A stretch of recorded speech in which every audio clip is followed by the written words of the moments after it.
दुनिया की सबसे बड़ी डेमोक्रेसी भारत और अमेरिका आपस में उलझी क्यों है? क्या आप जानते हैं कि अगस्त 2025 में अमेरिका ने भारतीय सामानों के ऊपर 50% तक का टैक्स लगा दिया था? जी हाँ, अमेरिका ने कहा था कि इंडिया एक टैरिफ किंग है, लेकिन अब 2026 में एक ऐसा ट्विस्ट आया है जिसने पूरी बाजी तक को पलट दिया। क्या अब मेड इन इंडिया सामान अमेरिका में सस्ता होगा? और क्या अमेरिका के आईफोन्स भारत में कम दाम पे मिलेगा? चलिए ये ट्रेड वॉर की पूरी कहानी समझते हैं सिर्फ 2 मिनट में। बात शुरू हुई 2025 में, जब अमेरिका ने भारत के टेक्सटाइल, लेदर और इंजीनियरिंग सामानों पर भारी भरपूर ड्यूटी लगा दी। इसके कारण थे दो। पहला, रशियन ऑयल। भारत का रूस के साथ तेल खरीदना अमेरिका को रास नहीं आ रहा था, इसलिए उसने 25% तक का एक्स्ट्रा पेनल्टी लगा दिया। दूसरा, रेसिप्रोकल टैरिफ। अमेरिका का कहना था कि अगर भारत वाइन्स पर टैक्स लगाता है तो वो भी वैसा ही करेगा। इसका असर ये हुआ कि हमारे एक्सपोर्ट्स की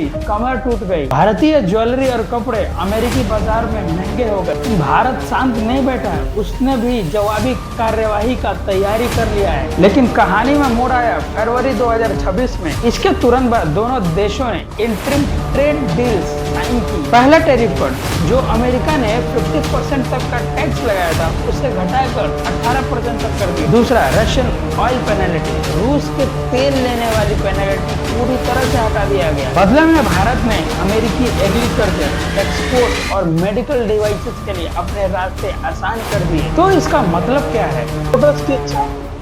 सूरत के डायमंड्स और त्रिपुर के कपड़ों के लिए अब अमेरिकी बाजार फिर से खुल गए हैं। रिफंड्स। भारतीय एक्सपोर्ट ऑफ 150 मिलियन यानी कि 1200 करोड़ रुपए रिफंड्स के लिए अप्लाई कर सकता है, जो कि टैरिफ में एक्स्ट्रा लगाया गया था।